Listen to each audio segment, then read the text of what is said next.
आसनसोल पश्चिम बंगाल में 2009 में एक केस दर्ज हुआ जो कि तलाक का था। उस केस को 4 साल हो गए थे। जज साहब ने पति पत्नी को कई बार मौका दिया था, यदि तुम लोगों में सुलह हो सके तो अभी सुलह कर लो, तलाक ज़रूरी नहीं होता था। यदि तुम लोग चाहते हो कि तुम्हारा परिवार अच्छे से रहे तो तुम लोग अभी भी मौका है, आपस में समझौता कर लो और फिर से एक दूसरे के साथ रहने लगो। लेकिन तब तो वो लोग बिल्कुल नहीं माने और उनका झगड़ा बढ़ता ही गया। लेकिन क्या हुआ, जब 4 साल बाद फाइनल डेट आई, जब उनका तलाक होना था, जब फाइनल फैसला सुनाया जाना था, तो जिस दिन फैसला सुनाया जाना था सभी लोग कोर्ट रूम में पहुँचे और जज साहब भी कोर्ट रूम में आए। दोनों के पक्ष वाले, लड़के के पक्ष वाले सभी लोग आ गए और लड़की के पक्ष वाले सभी लोग कोर्ट में आ गए। और जब टाइम हुआ, जब जज साहब अपनी कुर्सी पर बैठे और जज साहब ने फाइल खोली और देखा कि अब फैसला सुनाने का टाइम आ गया है, और जैसे ही जज साहब फैसला सुनाने लगे तो जो उनमें से उस आदमी की पत्नी थी, यानी रोहित की पत्नी रोशनी थी, उसने इतने में ही जज साहब से कह दिया कि जज साहब, आप आज फैसला नहीं सुनाइए, मुझे तलाक से पहले एक रात अपने पति के साथ बितानी है। जब उसने ये बात कही तो जज साहब भी सुनकर दंग रह गए। जज साहब को इतनी गुस्सा आई, जज साहब को बहुत गुस्सा आई।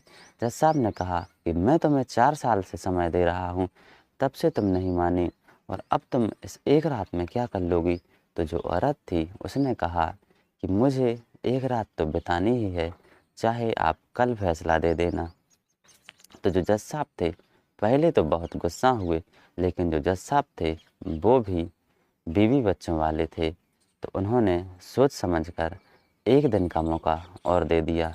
कह दिया कि कल तुम्हारा फैसला होकर ही रहेगा, जाओ आज रात तुम्हें जो करना है वो कर लो, लेकिन कल तुम्हारा फाइनल फैसला होकर ही रहेगा। और जज साहब ने वहीं पर उस दिन कोर्ट समाप्त कर दिया और कहा कि अब तुम्हें कल आना है। जब वो लोग कोर्ट रूम से बाहर गए और कहने लगे कि नहीं तुम मेरे घर चलो, वहाँ पर रात बिताएंगे, लड़की कह रही थी नहीं तुम मेरे घर चलो, वहाँ पर रात बिताएंगे, लड़का कह रहा था नहीं तुम मेरे घर चलो, वहाँ पर रात बिताएंगे।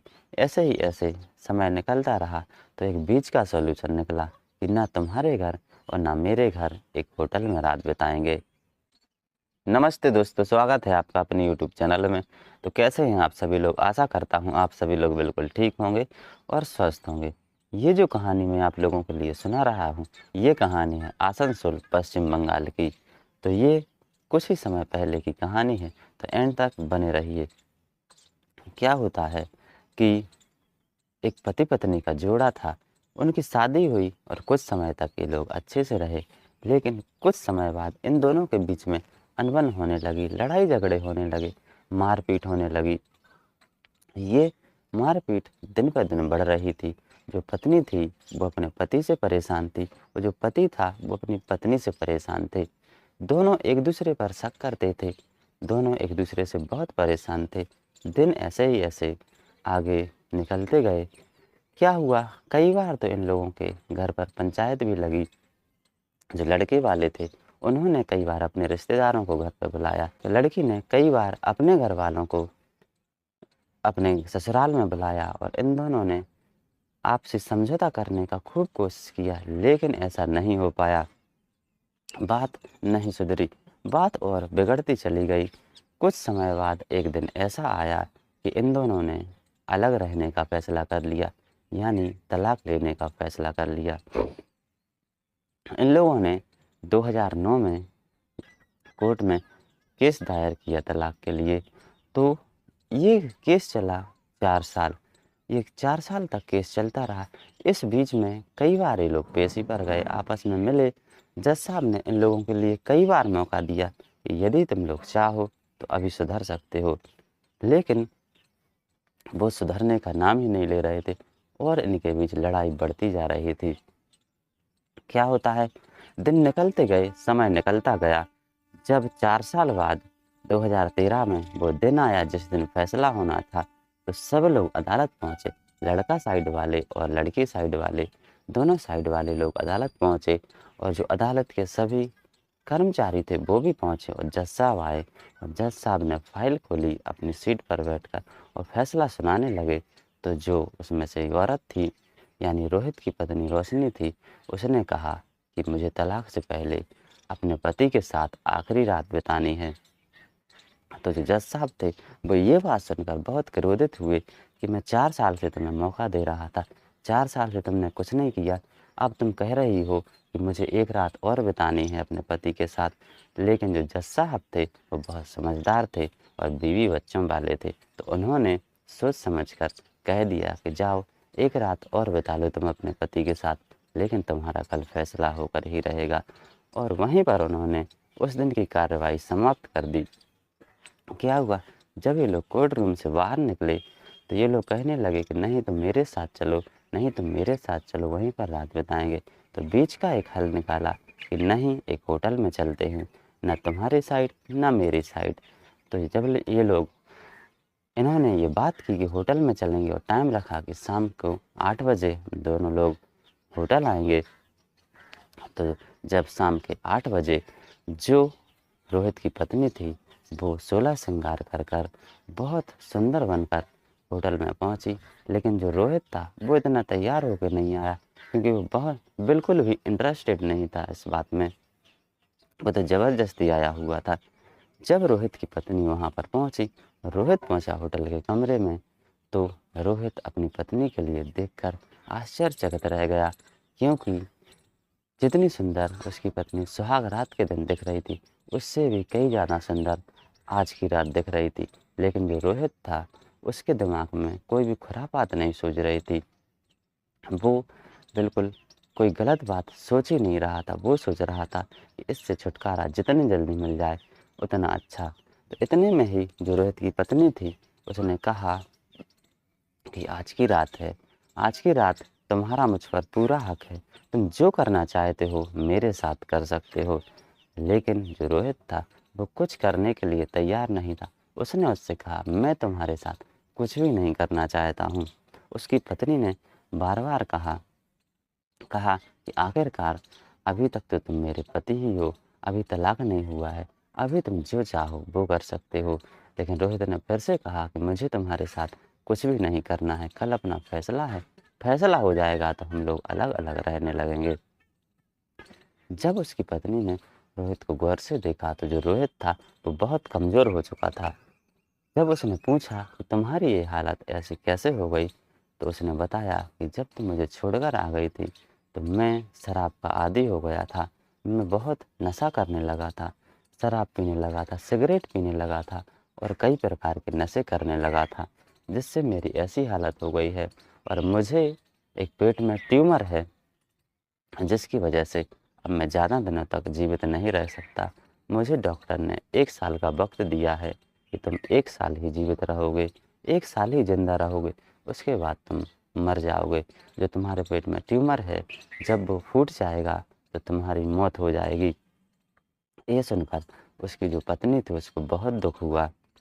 उसने रोहित को बहुत समझाने की कोशिश की कि जब तुम्हारी ऐसी हालत है, मैं तुम्हारी ऐसी हालत में संग नहीं दूँगी, तो कब दूँगी? हमारा प्यार तो बहुत अच्छा था, लेकिन अपने आपसी छोटे-मोटे झगड़ों की वजह से हम लोगों ने केस दर्ज किया था। यदि तुम चाहो तो फिर से मेरे साथ रह सकते हो।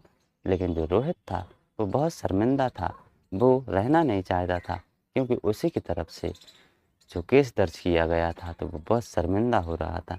तो उसकी पत्नी ने एक बार और कहा कि तुम सोच लो, अभी भी मैं तुम्हारी पत्नी हूँ, अभी हमारा तलाक नहीं हुआ है। यदि तुम चाहो तो आज रात मेरे साथ कुछ भी कर सकते हो, जो तुम चाहो। यदि सुहाग रात के दिन जैसे सुहाग रात मनाना चाहते हो तो वो भी मना सकते हो। और यदि तुम फिर से मेरे साथ रहना चाहते हो ज़िंदगी भर तो रह सकते हो। अब मैं समझ चुकी हूँ कि तुम सुधर गए हो और तुम्हारे पास केवल 1 साल का वक़्त ही बचा है। यदि मैं तुम्हारे इस दुःख में साथ नहीं दूँगी, तो मैं तुम्हारा साथ कब दूँगी? तो रोहित ने जब ये बात सुनी, तो रोहित के मन में भी थोड़ा लगा कि हाँ, ये बात तो बिल्कुल सही कह रही है। लेकिन रोहित बहुत अपने किए शर्मिंदा था, तो कुछ भी सोच समझ नहीं पा रहा था। और ये रात निकली और ये दोनों लोग जब दूसरे दिन कोर्ट का समय हुआ तो कोर्ट में पहुँचे, तो जज साहब ने इन दोनों की ओर देखा तो ये अलग दिख रहे थे, यानी ये टेंशन में दिख रहे थे दोनों। तो जज साहब समझ गए कि इन लोगों में ऐसी कोई बात हुई है कि ये लोग आपस में समझौता करके आए हैं। तो जज साहब ने फिर से एक बार पूछा रोहित से, क्या तुम लोग साथ रहना चाहते हो? तो रोहित ने कहा, बड़े हल्के मन से कहा कि नहीं, हम लोग साथ नहीं रहना चाहते हैं, क्योंकि मैंने इसके साथ बहुत गलत किया है पहले। जब जज साहब ने रोशनी के से पूछा कि क्या तुम इनके साथ रहना चाहते हो, तो रोशनी ने रोते हुए कह दिया कि हाँ जज साहब, मैं अपने पति रोहित के साथ रहना चाहती हूँ, क्योंकि अब ये ज़्यादा दिनों के मेहमान नहीं हैं। डॉक्टर ने बताया है कि तुम 1 साल ही ज़िंदा रहोगे, क्योंकि इनके पेट में एक ट्यूमर है और 1 साल का वक्त दिया है। यदि मैं इनका साथ ऐसे समय में नहीं दूंगी तो कब दूंगी? तो जो जज साहब थे, उसकी बातें सुनकर वो भी भावुक होते कि चलो कम से कम ये तो सुधर गई। तो जज साहब ने ऐसा फैसला सुनाया जिसको सुनकर जो कोर्ट रूम में मौजूद व्यक्ति थे वो सभी लोग खुश हो गए। जज साहब ने कहा कि चलो, तुम लोग जब चाहते हो कि आपस में हम लोग फिर से पति पत्नी की तरह रहें और अभी भी तुम्हारा तलाक नहीं हुआ था, तो जज साहब ने फैसला सुना दिया कि अब तुम लोग फिर से पति पत्नी बनकर रहो। ये फैसला सुनकर सभी लोग बहुत खुश हुए और उन लोगों के लिए बधाई दी कि तुम लोग चलो कम से कम इतने समझदार तो निकले कि अब साथ रहना चाहते हो। तो ये जो कहानी है, ये बहुत इमोशनल कहानी भी थी और बहुत अच्छी कहानी भी है। इसकी एंडिंग भी हैप्पी हुई है और जो रोहित था उसका फिर से अच्छे से इलाज चला। तो जब इलाज चला तो उसी वक्त उसका ट्यूमर निकाल दिया गया। जब वो अच्छे डॉक्टर के पास गए तो उसका ट्यूमर उसी वक्त निकाल दिया गया और अब वो बहुत अच्छे से रहने लगा। अब उसकी मौत नहीं हुई, वो बच गया। तो दोस्तों, ये कहानी थी आसनसोल पश्चिम बंगाल की। तो कैसी लगी आप लोगों के लिए कहानी? कहानी पसंद आई हो तो प्लीज़ हमारे चैनल को सब्सक्राइब कीजिए, वीडियो को शेयर कीजिए, लाइक कीजिए, कमेंट कीजिए, बेल आइकन को प्रेस ज़रूर कीजिए। धन्यवाद।